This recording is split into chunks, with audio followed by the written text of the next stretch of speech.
Aloha! Again, once again. Got to get this thing secured a little better. I picked that shark tooth out of the ocean down in Venice. It's a solid tooth, man. They say 1 inch for 10 feet of shark, so that's roughly about a 20-foot shark. From a long time ago. But they're out there. You go in the ocean, there's sharks out there. So we're going to do a good tune by probably the most important album of my life. Biggest album. Seminal. I was lucky enough to have a brother who had this album. And when I was able to sneak in there and look through his stuff and listen to it, it was good. Big. The king of all albums. Exile on Main Street. Really is. Not a bad song on there. You know, Tumbling Dice. Gotta be, to me, the ultimate rock and roll sounding. Great top, Tumbling Dice. Just gambling, women. And just the sound, unbelievable. Just the ultimate. But right from the first track, Rocks Off. You know that open. Oh, and you can hear him slide up. Unbelievable.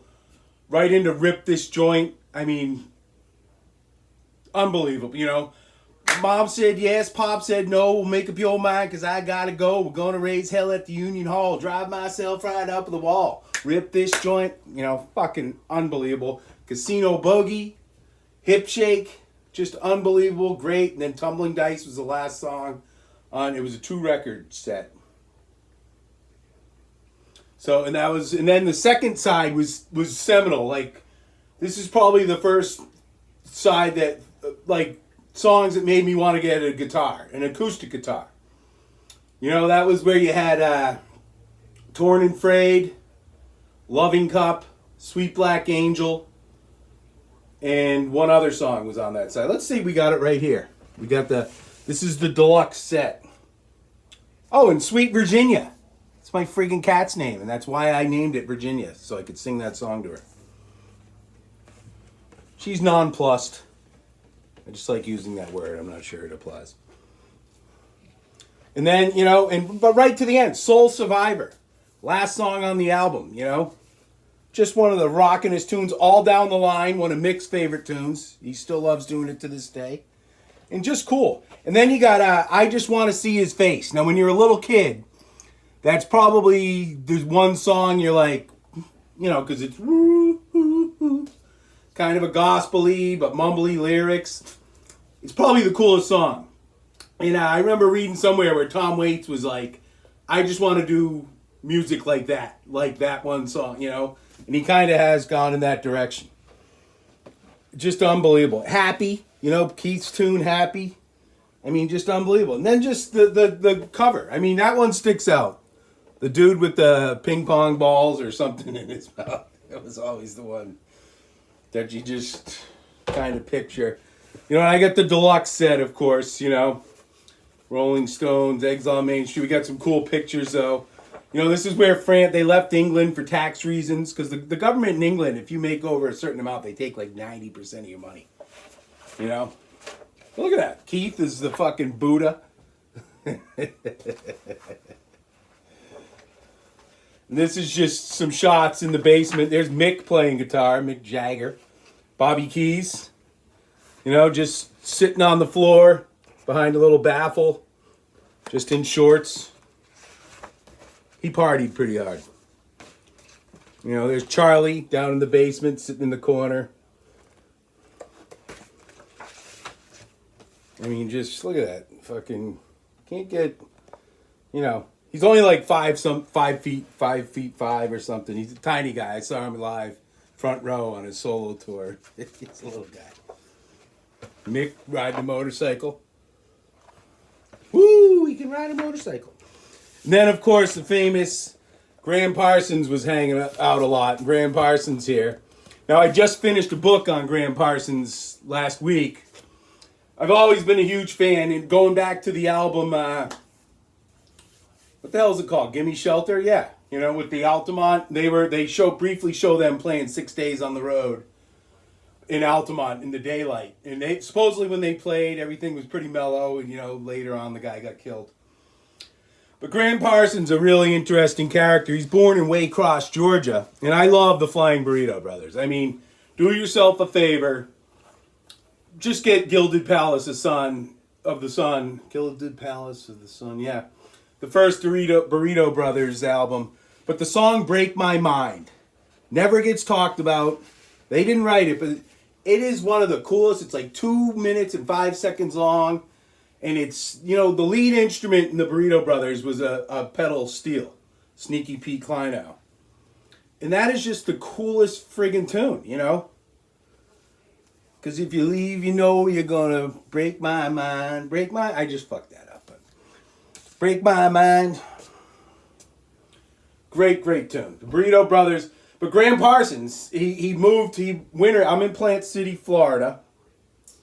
And Lakeland is right next door.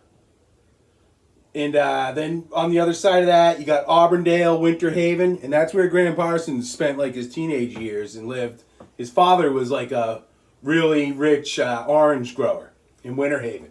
In fact, they had a house in Cypress Gardens. Like they owned that land and sold it in Cypress Gardens. And so a lot of people complain about Graham Parsons because he got like 50, this is in like the 60s into the early 70s. He got like 50 grand a year from his trust fund. So where a lot of musicians legitimately struggle and have to worry about money, he never did. And so you get a lot of people who are bitter because he was pretty irresponsible. Like this picture of him when he hung out with the Stones in France there at Keith's rented mansion. I think it was Villa Nelcott or something. But he was with the Byrds. He did that album, Sweetheart of the Rodeo. And then they were touring on the one tour he did, and they were about to go to South Africa. And this was 1968,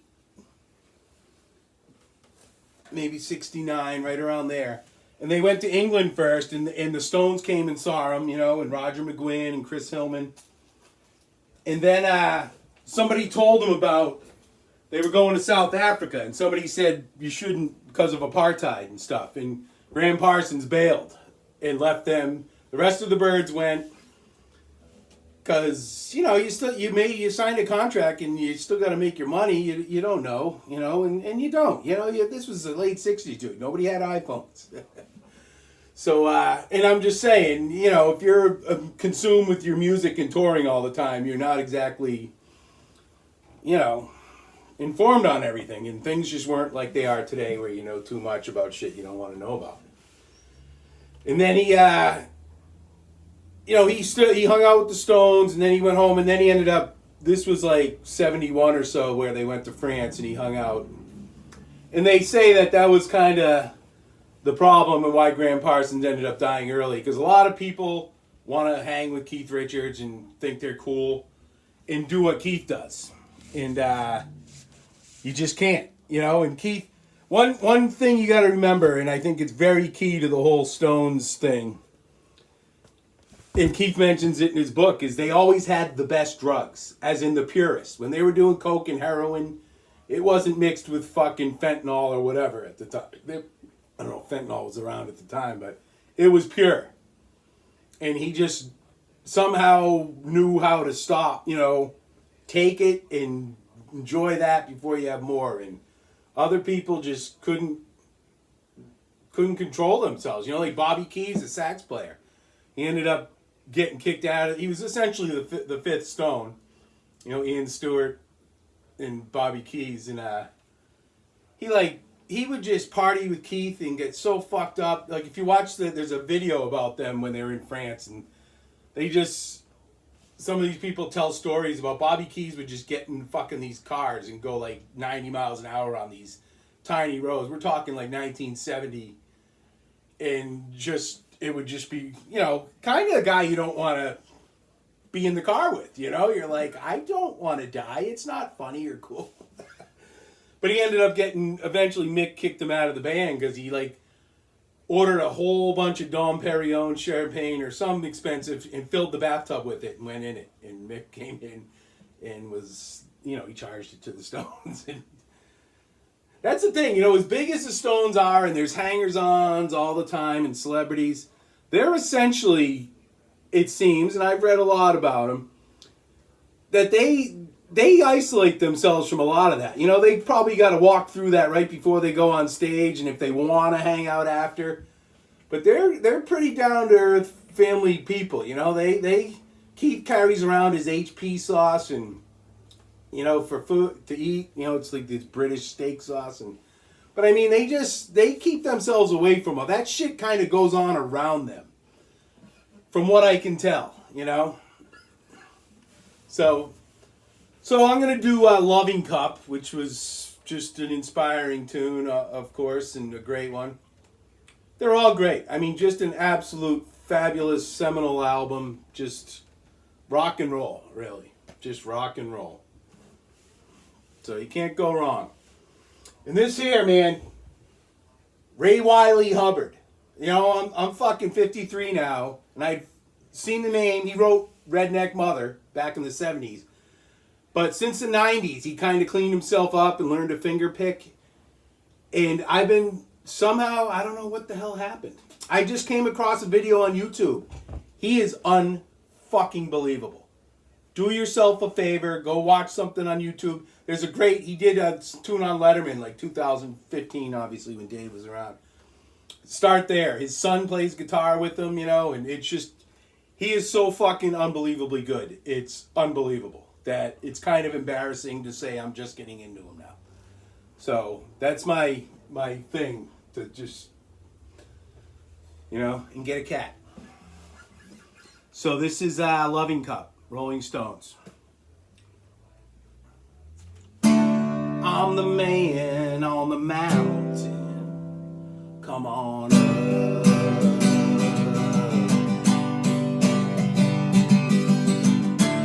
I'm the plowman in the valley with a face full of blood.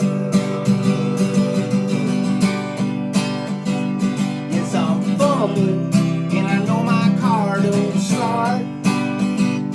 Yes, I'm stumbling and I know I play a bad guitar. Give me a little drink from your loving cup. Just one drink and I fall down drunk.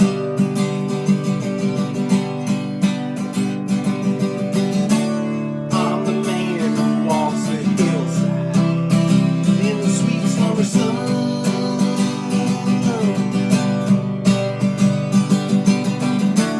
I'm the man who brings you roses when you ain't got none.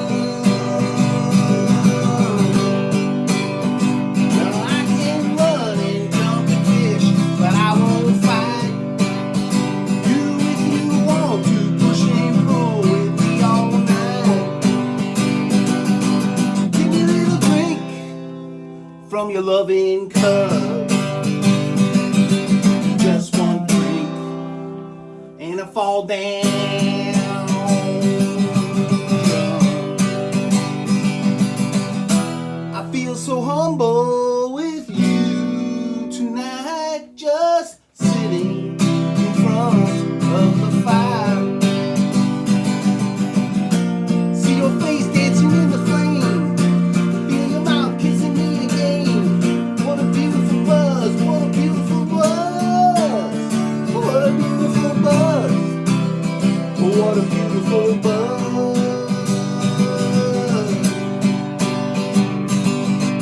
Oh, what a beautiful buzz, what a beautiful buzz.